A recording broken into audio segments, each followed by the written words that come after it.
This girl gets hunted by a predator, but instantly enjoys it when. The story follows a young Comanche girl named Naru, a hunter with a loyal dog named Sari. While practicing with her axe, Naru notices a threat. While pursuing the deer, Naru and her dog struggle to capture it. However, Sari becomes trapped in a bear trap, causing him severe pain. Naru quickly rescues him and applies natural remedies to his tail, including rubbing berries on it. After preparing to return home, Naru investigates a loud noise from the sky and sees a large alien ship flying through the clouds. She then meets her brother, Tabe, the fiercest fighter in the tribe and the best hunter. Naru informs Tabe of her Thunderbird sighting and offers to join him in the upcoming hunt, but Tabe warns her that it is dangerous. Naru returns to her mother and helps her prepare medicine while sharpening her axe. When her mother asks why she wants to hunt, Naru explains that she is as skilled as others and uses her intelligence rather than her physicality. Tabe brings Naru a hunted bird for food,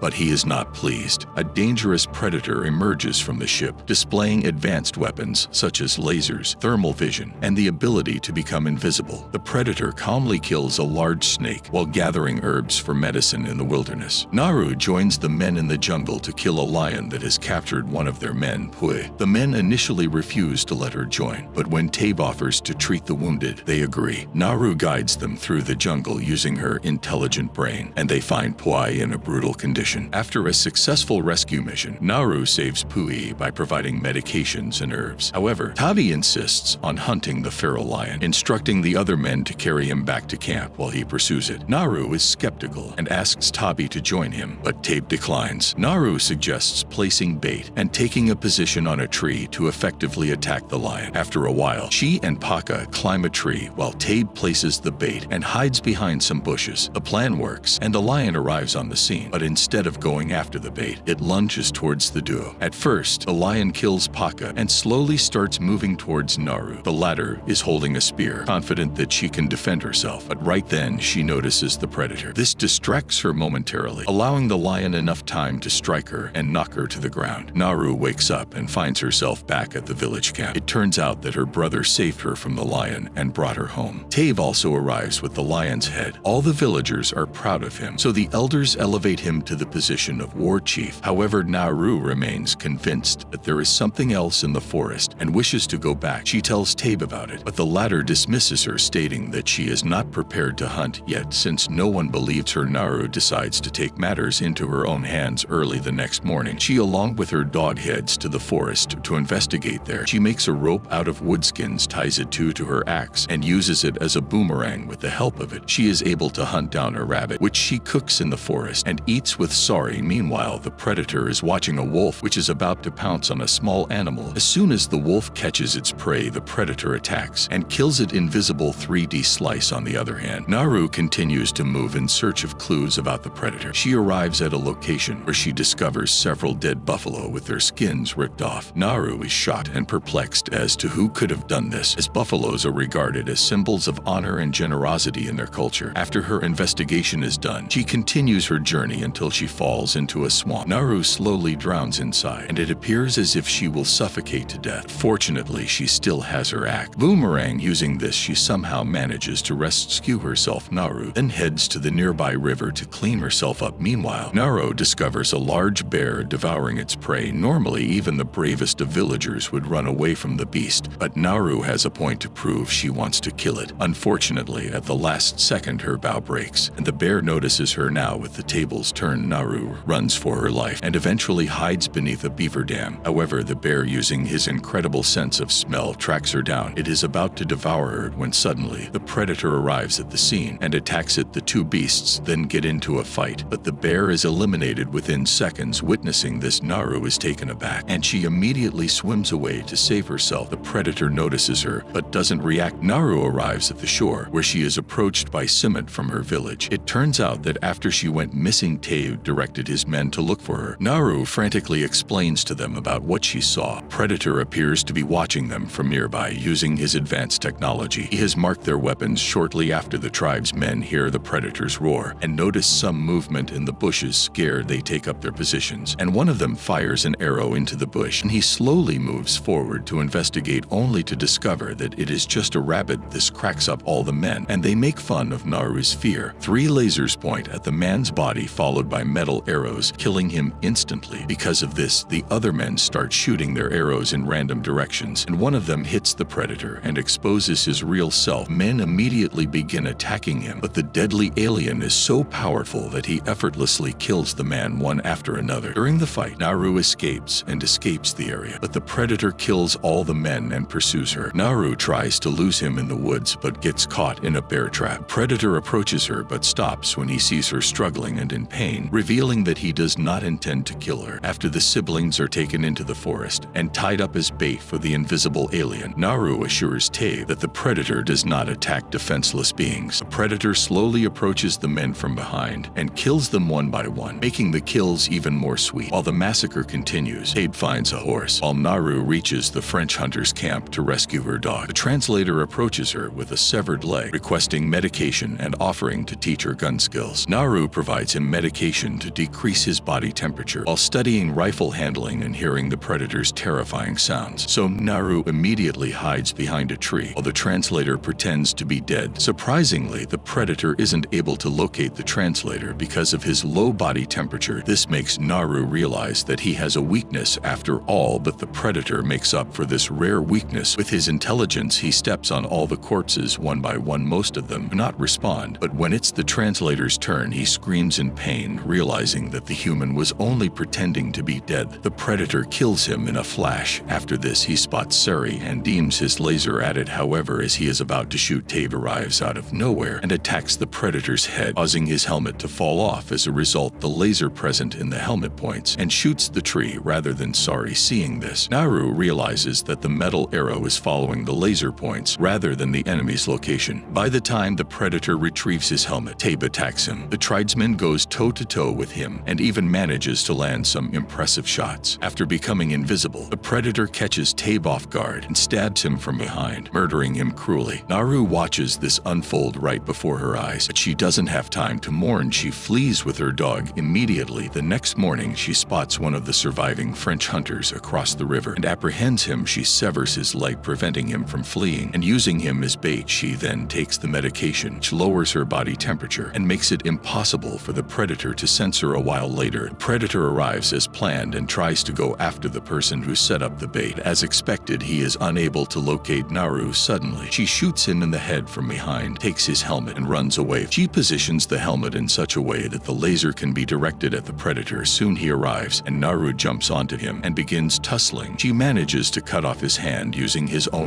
weapon. Next, she, along with the help of Sari, ties the predator with a rope and drags him to the swamp. As per the plan, he points the metal arrows at Naru, oblivious to the fact that the laser is aimed at himself, and he shoots the metal arrows, end up penetrating his own head, finally killing him. In the last scene, Naru returns to her village with the predator's head, making everyone proud of her, something she has always dreamed of. This girl finds a computer virus that kills humans, but instantly enjoys it when Isabel Stone and 4 university pals appear next. Tim and Maddie are drinking at a busy pub. Everyone is having fun except Maddie, who worries about her computer geek boyfriend Josh, who has been gone for a week. Isabel worries and proposes moving on from Josh. Tim, who likes Maddie, offers to accompany her home, which she politely rejects since he's only a buddy. Maddie checks her voicemails when she gets home, including one from her mother and one from Josh. The second message is empty. Josh calls her name and hangs up. Maddie worries and calls him back, but he doesn't answer that night. Maddie can't sleep, so she checks on her roommate, Isabel, but she's gone. She is sleeping with a stranger at his house. Maddie texts Isabel to come home the next day after college courses. Matt visits Josh's residence to check on him. She knocks on the door, but gets no answer. After finding a spare key above the door, she may enter immediately. She finds the place in disarray, with the computer code running. Josh leaves, but he seems altered, not himself. Matthew wonders where he was and why he didn't answer the phone. Instead of replying, he wraps up an Ethernet cord and goes into a room, ordering her to wait in the kitchen. She discovers Josh's kitten starving in a cupboard while waiting. After the tragedy, Maddie runs to ask Josh what's wrong, but to her horror, he has done the unimaginable by utilizing the Ethernet wire. Due to emotional distress, Maddie gets therapy from a doctor. She sobs throughout one session for not preventing Josh's awful destiny. The doctor assures her that it's not her fault and that Josh may have buried his loneliness for a long time. Later that day, Maddie's friends sent her encouraging notes via a group chat. They are surprised when Josh, his account, asks for aid. The 4 pals discuss this weird event on campus the following day. They then suspect Josh's PC is on and a virus is sending the messages. Stone logs off the computer at Josh's residence. Stone visits Josh's scary residence after courses and is horrified. He sees a pale woman panickingly approaching from the wall. Stone attempts to hide beneath the bed, but the ghostly monster consumes his soul. Like Josh's case, Matty called Stone the following day to see whether he had turned off the computer. As predicted, the possessed Stone seldom calls. Matty visits Josh's residence to take action. Disturbed by the scenario, she finds the landlady cleaning and emptying the property. Matty inquires about the computer, but the landlady informs him that it was sold due to Josh's unpaid rent for many months. Despite this, Matty finds and visits the computer's buyer, Dex McCarthy. He sent weird messages on her boyfriend's computer, she says. Dex confusedly shows her that he hadn't even connected the computer, leaving Matty confused as she leaves to figure out what she said. After connecting the computer, Dax later sees a series of strange films. One video shows Josh shooting himself. Matty is unnerved when Dex calls her and gives her the disturbing film. Matty gets Josh's gift 2 days before his death at college a few days later. Inside, she discovers rolls of red tape and a letter from Josh, suggesting they keep them out, adding to the mystery and uncertainty. Matty starts having frightening dreams, images of evil ghosts as time goes on. People doing the unimaginable in front of her also bother her. These events make her think evil is after her. Her physician rejects her assertions as hallucinations when she sees him. Matty keeps her schedule and attends college to accept this explanation. She detects a strange tendency. The university is emptying as students leave when Matty hears unusual sounds in the toilet. She investigates. She runs in terror as she sees someone looking through a restroom door. After many days without a call, Tim visits Stone in the following scene. Tim enters his flat to find him crying and sobbing. Before Tim can respond, Stone is inexplicably drawn in and engulfed by the wall, leaving a black trace. Tim panics and hurries home to red tape the doors and windows. After covering everything, he peers through the door peephole and a large-mouthed humanoid assaults him. Matt's PC goes on and plays odd films the same night. Fearful, she disconnects all computer cords, yet the printer prints graphics. After assembling the printed parts, she sees a fuzzy face. Panicked, she walks to the access point to report her discoveries. He shows her what Josh sent Douglas through video. They discover that Josh hacked Douglas's computer and accidentally released a virus that created a doorway between the living and the dead. Josh also built a counter program and planned to meet Douglas at the library to solve this. The creature caught him before he could act. Dex discovers Josh's counter software in the PC case, disguised with red tape. Just as Isabel is about to do her laundry, the lights flicker and the washing machine door opens, releasing the clothing. She approaches to inspect and potentially gets trapped. Spider-like thing appears and drains the saw from her, horrifying her. After returning home that night, Matty finds her roommate Isabel afflicted by the demonic. Just then, Isabel turns to Ash, advising Matty that the thing would soon claim her, fearful and desperate. Matty calls Dex, who quickly picks her up. Dex believes he found Douglas's location, and they headed there together. The city is in apocalyptic disorder, with damaged cars and dread everywhere. They also meet a family that tells them to go to a less technologically advanced place, since the monsters are coming from computers. However, Matty and Dex are determined to shut down the system and halt the chaos. They arrive at Douglas' place to find his room wrapped in red tape. Douglas emerges from a closet and immediately tapes the door. The pair begs to know what's happening, fearing ghosts may enter. Douglas explains the beginning. He says Josh and his telecom team identify frequencies no one knew existed. They expanded those frequencies, unwittingly letting souls from another dimension infiltrate the living world. Douglas also claims that these ghosts make individuals murder themselves by stealing their will to life. After understanding this, Matty and Dex understood they needed to install Josh's counter application in the university building's basement server computer to halt it. After gathering this information, Dex and Matty go to the server room. After arriving at the institution, a terrifying army of cyberbeings stalks them as they go to the basement via the hallways. Spirits follow them. Dex holds the door and encourages Matty to use the elevator. He attempts to catch up as she enters. Matty must go alone because of similar ghosts. Power goes out as the elevator descends to the basement, stopping it. Matty escapes the stopped elevator and enters the server room. One of the cyber ghosts approaches her gently. She is then enveloped by phantom arms that appear to want to swallow her. Dex saves her and warns her not to stare into the spirit's face just before she seems to die. Dex installs the counter application on the primary computer. This crashes the system, vanishing spirits temporarily. The ghosts return minutes later as the machine reboots, forcing Matty and Dex to drive away from the city. After a long trip, they stop to relax. Soon after, the army wakes them up with a radio broadcast proclaiming safe zones without internet, mobile phones, or TVs. They are ambushed by a 4-armed humanoid before they can respond to the news. Despite this fierce encounter, Dex starts the vehicle and drives to a low-signal region, leaving the spirit behind. The movie closes with Maddie's voiceover musing on their new situation as they reach a secure zone. We can't return. The cities are there. We live differently today. The things supposed to unite us instead linked us to inconceivable powers. The old world is gone. The desire to live endures. Veronica Vanderhall, a 14-year-old high school girl, is rebellious and has a no-nonsense attitude. She disobeys instructors and parents and consistently receives poor marks. She receives a lecture from the principal about her poor grades and attitude. Veronica's inattention and clever behavior result in an indefinite suspension by the principal. Later, at home, Veronica attends another lecture from her parents. Veronica's father presents a flyer about Miss Genevieve's School for Difficult Girls, which targets girls with socially challenging tendencies. In other words, this institution excels at disciplining privileged females. Veronica reads the flyer and refuses to attend, but her parents convince her she has few options. The next day, they drive their daughter to Miss Genevieve's School for Difficult Girls. Miss Genevieve is the principal of the school. Additionally, all pupils have a strange hairdo, making them seem out of place. After meeting Veronica's parents, Miss Genevieve promises to discipline her and send her home after a few months. The speaker also claims to have straightened over 1,000 females throughout her reign. Despite their rebellion or arrogance, Miss Genevieve always finds a way to assist them. In the meantime, Veronica's mother questions why all the girls at school have the same haircut. Miss Genevieve explains that the hairstyle reflects their uniform, which represents simplicity, obedience, and honesty, with a frightening gaze. She believes that young minds are like sponges, and females arrive with negative habits. She only needs to squeeze them. Heather Corbett enters, and Miss Genevieve introduces her as Veronica's roommate. Heather first greets Mr. and Mrs. Vanderhall warmly, but then whispers something to Miss Genevieve. Miss Genevieve instructs Veronica to remove the gum, but she defies the order by placing it on a nearby pole. After Veronica's parents leave, Heather takes her to their room. The room is dim and has just 2 beds, a table, and an alarm clock. Heather offers to assist Veronica with unpacking, but is denied. Veronica chastises her for revealing it earlier. Heather is asked to stop the behavior since their scary principal is no longer there. To her amazement, Heather says she is obeying the regulations and will continue to do so until they enter the school grounds. Veronica, puzzled by her conduct, relaxes by listening to music on her MP3 speaker, but Heather intervenes again. She abruptly switches off the speaker and informs Veronica that music is prohibited. Before departing, she mentions that Mr. Welch would soon give her a new haircut. The following morning, Veronica is woken up at 5 a.m. by both the alarm clock and Heather. While still tired, she dresses in her school uniform and travels to the canteen, where the girls are eating breakfast and chatting. The unusual thing is that none of them are yelling or laughing like typical girls their age. They seem dull and lifeless, like robots. Veronica visits the counter for meals, but discovers only sausage and bacon are available. She must now adapt her vegan lifestyle. The scene shifts to a male history teacher, David, recalling prior instances of youngsters disobeying their parents and facing consequences. It seems that all courses at this institution aim to instill obedience and politeness in kids. Veronica disputes David's claim. A whole class is stunned since this is the first time someone has contradicted their instructor. However, David reassures them that Veronica will soon become nice. He asks her why she hasn't had a haircut before class concludes. Soon later, Miss Genevieve calls Veronica to her office while she is exploring the playground. Upon arriving there, she finds Mr. Welch, the barber, waiting for her. The barber unexpectedly takes measurements and asks her age, which is not necessary for a haircut. After recording the facts, Mr. Welch informs us that he cannot schedule a haircut appointment until the following week due to his busy schedule. Upon Miss Genevieve's request, he cancels one appointment and promises Veronica a haircut the next day. At this time, Veronica understands that something is amiss with the school. At midnight, as her roommate sleeps, she packs her possessions and prepares to leave school. However, Claire, a fellow student, stops her as she exits the main entrance, demonstrating that escaping is difficult. Several guards watch the road, and electric barriers surround the school. After introducing themselves, Claire leads Veronica to her room. She presents illustrations of two past pupils who attempted escape but were apprehended. Even though they calculated all guard motions, they were captured. Claire informs Veronica that she has little time since her haircut is planned for the following day. She alleges that the haircut turns pupils into monotonous robots. As Veronica is clearly bewildered, Claire shows her something. After following a hidden passage, they arrive at a chamber with Miss Genevieve, Mr. Welch, and another pupil. The pupil is tied to a chair and requests to be freed, but Miss Genevieve remains unaffected. She assures her youngster that they will become polite soon. She tells Dr. Welch, the barber, to start. He gives the tied-up pupil a bizarre helmet and a haircut while she cries in horror. Her hairdo and demeanor vary throughout time. Within minutes, the girl went from being defiant and unpleasant to calm and courteous. Veronica and Claire, observing remotely, finally grasped the pupil's alignment. Claire shares that she cracked her skull as a youngster and required a metal plate for protection. This plate prevented her from becoming a boring student after a haircut last year. Claire explains her reason for not escaping later in the conversation. She and her sister arrived at school on the same day, but only she remained sane. If she goes alone, she worries Miss Genevieve may hurt her sister. Upon hearing this, Veronica swears to devise a solution to free the pupils from the enchantment. In the canteen the next morning, she encourages pupils to whistle, but is admonished by Miss Genevieve. During their talk, Veronica accidentally admits that she and Claire washed a fellow student's haircut. This angers Miss Genevieve, who pledges to improve Veronica in the evening. Several hours later, Veronica panics and goes to her only friend Claire's room, only to discover a new hairstyle. After Veronica accidentally disclosed their surveillance on Mr. Welch, Miss Genevieve provided Claire with a haircut and removed the metal plate from her skull. She now lacks feeling and is bland, like other classmates. This ends Veronica's lone chance of leaving the awful school. Later, she waits in bed for Miss Genevieve to take her away. Heather, her roommate, enters and suggests they go for dinner. Veronica is grumpy. Instead,